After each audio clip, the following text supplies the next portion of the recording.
وعلی آل سیدنا محمد وبارک وسلم صلاۃ و سلام علیک یا رسول اللہ صلی اللہ تعالی علیہ وسلم۔ یہ ماہ مبارک جس کو ماہ شعبان المعظم کے نام سے یاد کیا جاتا ہے، اسلامی اور ہجری اعتبار سے 8واں مہینہ ہے۔ اس مہینے کی عظمت و فضیلت و رفعت و مقام و رتبے سے متعلق بس ایک عاشق رسول کے لیے اتنا ہی سننا کافی ہے کہ اللہ کے پیارے حبیب صلی اللہ علیہ وسلم نے اس ماہ مبارک کو اپنا مہینہ کہا۔ شعبان و شہری جس کو اپنا کہہ دیں سرکار محبوب کردگار، اس کی عظمت و رفعت کا کیا کہنا۔ ہر علم ہر جفا گوارا ہے، اتنا کہہ دے کہ تو ہمارا ہے۔ جس کو سرکار اپنا کہہ دیں، شعبان و شہری، یہ شعبان میرا مہینہ ہے۔ اب جب سرکار کا مہینہ ہے تو نسبت اور اس کی عظمت اور اس میں ذوق عبادت کا معاملہ کیا ہوگا؟ تو ایک سب سے بڑی بات اس مہینے کی مناسبت سے یہ ہے، جب یہ مہینہ سرکار کا ہے تو اس مہینے میں زیادہ سے زیادہ حضور پر درود و سلام بھیجنا چاہیے۔ اور اس بات سے بھی تائید ہوتی ہے کہ وہ آیت جس میں حکم درود و سلام ہے، ان اللہ ملائکتہ، وہ آیت اسی مہینے میں نازل ہوئی۔ تو آنے والا مہینہ قیام و قعود و سجود کا، اور یہ مہینہ سلام و درود کا۔ خوب درود پڑھنا چاہیے۔ جب یہ مہینہ آتا تو حضور کا معاملہ ایک جدا ہی ہو جاتا۔ سیدتنا حضرت عائشہ صدیقہ رضی اللہ تعالی عنہ روایت کرتی ہیں، جب ماہ شعبان المعظم تشریف لاتا تو کان یصوم شعبان کلہ وکان یصوم شعبان الا قلیلا۔ سرکار پاک کا معمول یہ تھا کہ ماہ شعبان آتا تو کبھی پورے مہینے کے روزے رکھ دیتے اور کبھی کچھ چھوڑ دیا کرتے تھے۔ میں نے عرض کیا یا رسول اللہ، آنے والا رمضان کا مہینہ تو روزوں کا ہے، پھر اس مہینے میں اس قدر روزے کیوں؟ کیا راز ہے؟ تو امت کی تعلیم کے لیے، اس سے کوئی سرکار پر محمول مت کر لینا۔ سرکار کے اکثر اعمال تعلیم امت کے لیے ہوتے تھے۔ آقا صلی اللہ علیہ وسلم نے فرمایا، اے حمیرہ، اس ماہ مبارک میں اس لیے اس قدر روزے رکھتا ہوں کہ جب یہ مہینہ آتا ہے تو اس مہینے میں سال بھر کا نامہ اعمال بندے کا بارگاہ الہی میں پیش کیا جاتا ہے، تو میں یہ چاہتا ہوں کہ جب میرا اعمال نامہ بارگاہ خداوندی میں پیش ہو تو میں روزے کی حالت میں رہوں تاکہ خدا کا پیارا رہوں۔ بندہ دو وقت میں اللہ کو بڑا پیارا ہوتا ہے، ایک سجدے کی حالت میں، ایک روزے کی حالت میں۔ یہاں تک کہ جب روزے کی حالت میں ہوتا ہے نا تو اس کے منہ کی بو بھی اللہ کو مشک و عنبر کی خوشبو سے زیادہ پسندیدہ ہے۔ یہ تعلیم کے لیے تھا کہ بندہ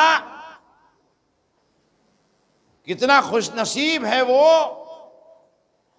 کہ جس کا نامہ اعمال بارگاہ الہی میں پیش ہو، وہ روزے کی حالت میں ہو۔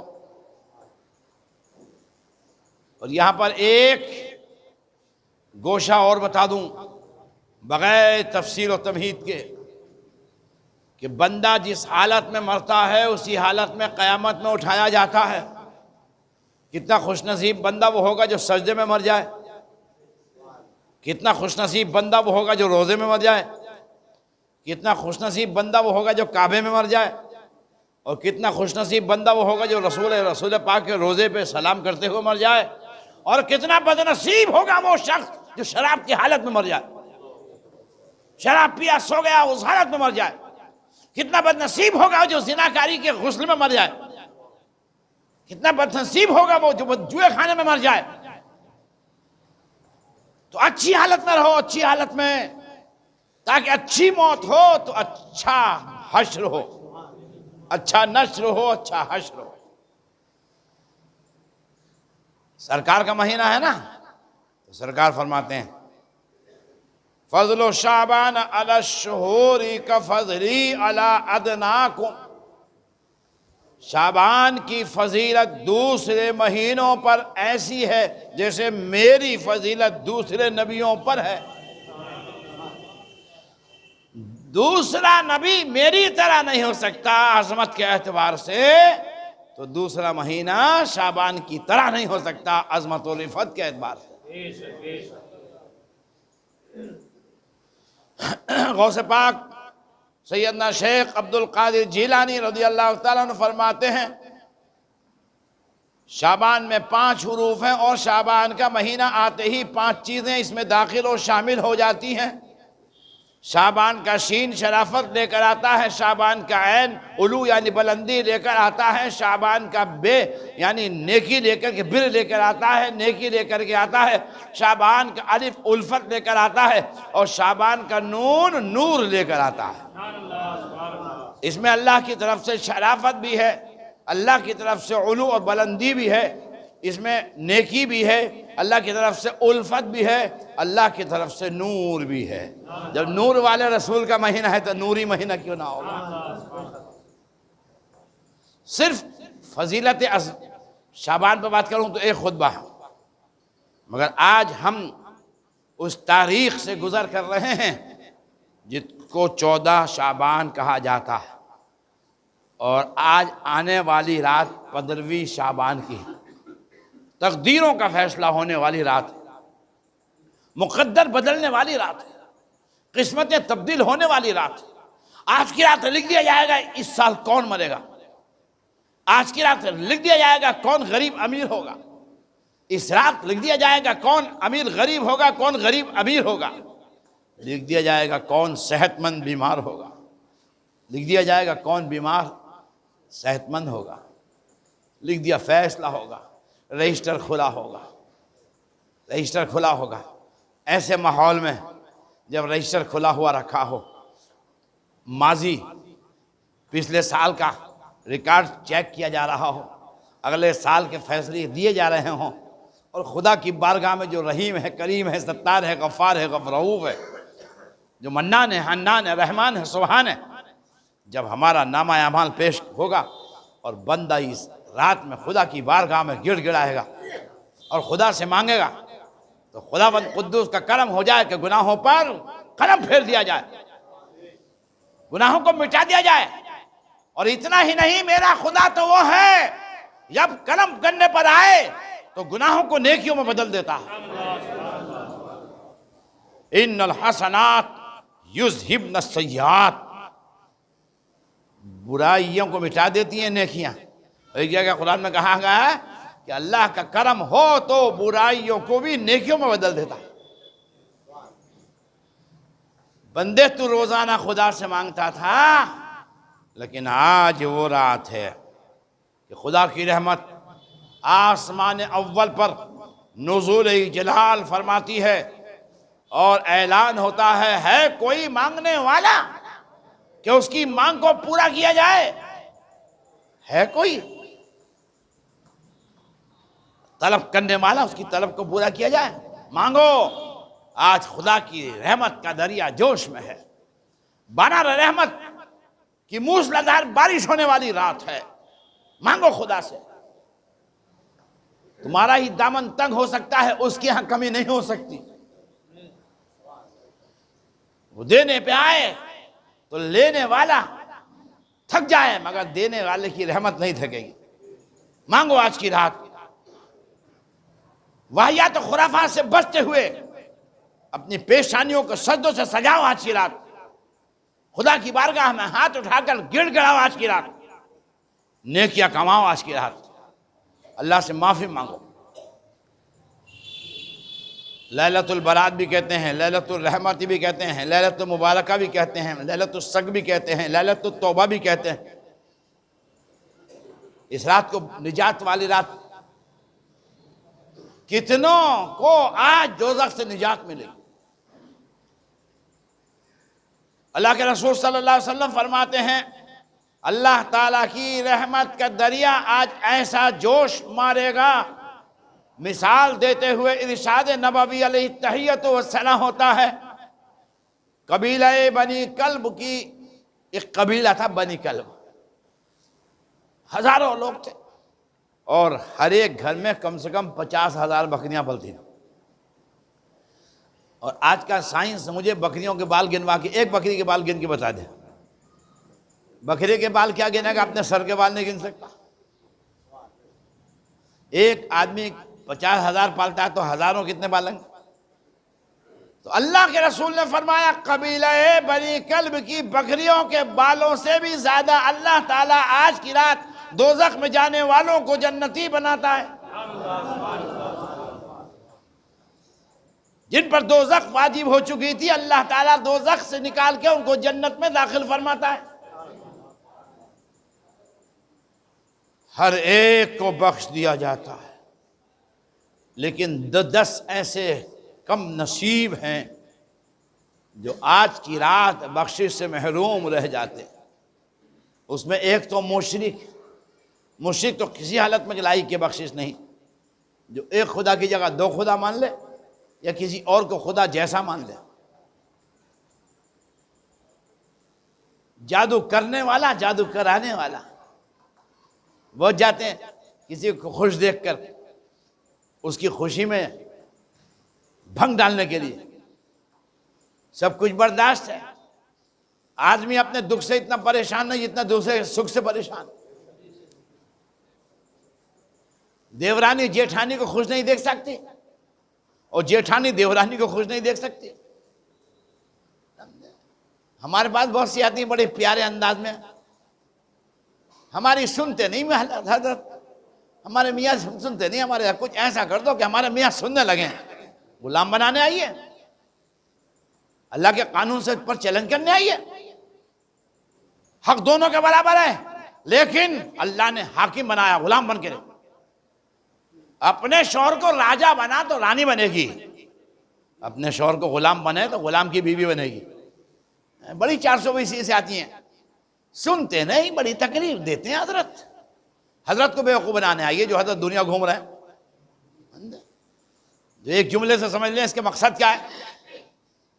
ان کیدکن عظیم، ہاں بڑا مکر ہوتا ہے۔ خوشی نہیں دیکھ سکتے، بخشش نہیں ہوگی۔ جو دوسرے کے لیے جادو کرائے، دل میں جو کینہ رکھے، جو کینہ رکھیں، یہ کینہ ہر مسلمان سے ناجائز و حرام ہے، قابل بخشش نہیں ہے۔ اور حدیثوں میں آتا ہے جو کسی عالم دین سے کینہ رکھتا ہے، مرتے دم اس کو کلمہ نصیب نہیں ہوتا۔ جو کسی عالم دین سے، عالم دین اگر بے عمل بھی ہے تو اس کا احترام واجب ہے، عالم ہونے کے ناطے سے۔ اتنے بڑی داڑھی لگو پیٹ کے برابر، مجھے پسند نہیں ہے، کراہیت ہے۔ ابے تیری حیثیت کیا ہے مردود، جو ایک عالم کے بارے میں ٹپن نہیں کر سکے؟ عالم نائب رسول ہوتا ہے، وارث رسول ہوتا ہے۔ میں چلن کے ساتھ کہہ رہا ہوں، میں نے اپنی کتاب میں بھی لکھا ہے، مناقب علماء میں دلائل کے ساتھ 3 کوالٹی کی ہیں اعلیٰ حضرت فاضل بریلوی رضی اللہ تعالیٰ عنہ نے۔ اس میں کہا جو عالم کو بحیثیت عالم برا کہے وہ کافر ہو جاتا ہے، اور جو عالم سے جیسے دشمنی رکھے تو بھی مرتے وقت اسے کلمہ نصیب نہیں ہوگا۔ ہاں معمولی بات نہیں ہے، یہ کینہ کسی مسلمان سے بھی ہوگا، بغض، جلن، حسد، جلیسی، آج کی رات نہیں بخشا جائے گا۔ ماں باپ کا نافرمان، بڑی مکار ہوتی ہے۔ یہ شادی ہو گئی، اجی تمہارے اوپر یہ حق ہے کیا ماں باپ کو دیکھنے کا، دوسرے بھائیوں کا نہیں ہے کیا؟ ایسے بتاتی ہے۔ اب ہمارے بھی ہو گئے بچے، ہم بچوں کو دیکھیں کہ تمہارے ماں باپ کو دیکھیں؟ ابے بچے 11 پیدا ہو جائیں گے، ماں باپ ایک بھی نہیں آ سکتے دوسرے. ہاں یہ جو سمجھا رہی نا ایسی 4 لے کے آپ گھر میں رکھ لے گا، ماں دوسری نہیں آ سکتی. بڑے بد نصیب ہیں وہ جو ماں باپ کے ساتھ اچھا سلوک نہیں کرتے. میں نہیں کہتا کہ ہر بیوی بچوں کی خواہشیں پوری کرو.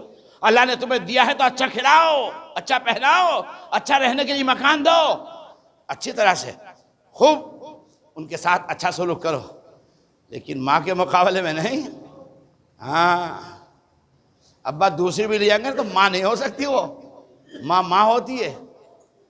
لہذا ہوشیار ماں باپ کا گستاخ بھی نہیں بخشا جائے گا، یاد رکھو.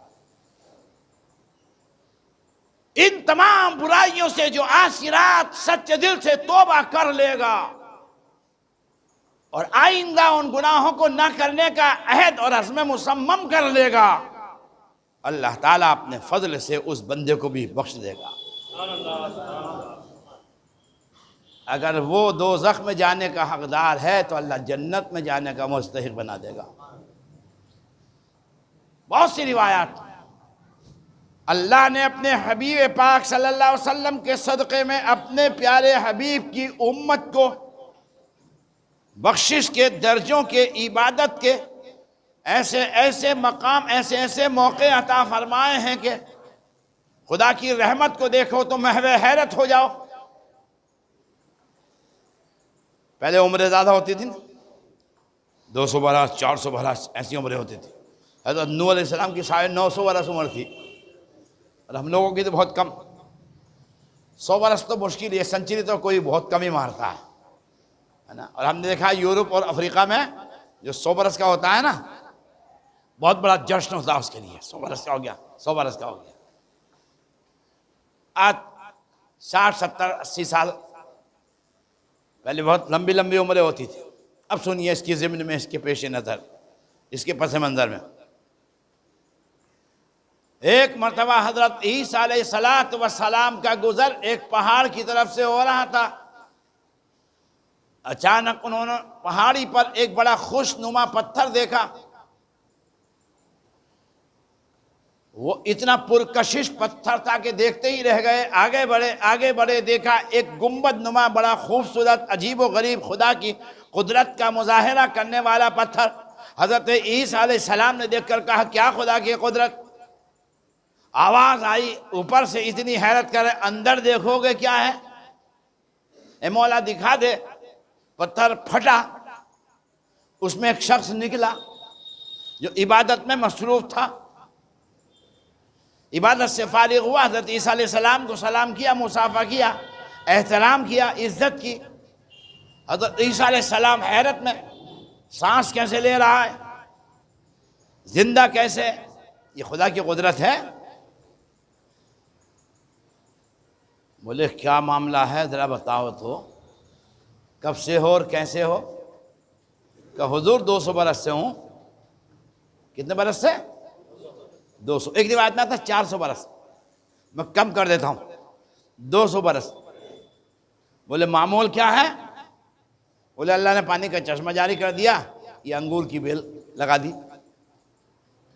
کھانا کی خواہش ہو تو انگور کھا لیتا ہوں، اور پینے کی خواہش ہو تو ٹھنڈا ٹھنڈا چشمے کا پانی پی لیتا ہوں. دن میں روزہ رکھتا ہوں، رات میں عبادت کرتا ہوں. رات میں اللہ کی عبادت کرتا ہوں. سوچا اللہ 200 برس سے تو کسی سے ملا ہی نہیں، تو گناہ کا سوال نہیں. جب ملو گے تو غیبت ہوگی نا، ملو گے تو کینہ ہوگا نا، ملو گے تو حسد ہوگا نا. جب ملو گے نہیں تو کسی سے. اس لیے ہم بہت کم ملتے ہیں، بہت کم ملاقات کرتے ہیں. زیادہ ملیں گے تو زیادہ دکھ، کم ملیں گے تو کم دکھ، اور نہ ملیں گے تو سکھ ہی سکھ. سمجھے؟ میں نے یہاں کا ماحول دیکھا، اس لیے وہ آنے کے بعد مولوی صاحب جو ہے نا، آنے کے بعد یہ نہیں کہتے ماشاءاللہ کیا اللہ نے کرم کر دیا، اتنا بڑا ادارہ بنا دیا. بھائی یہ بنایا کہاں سے انہوں نے؟ مولانا فضل الرحمان نے، سنا ہے میں نے.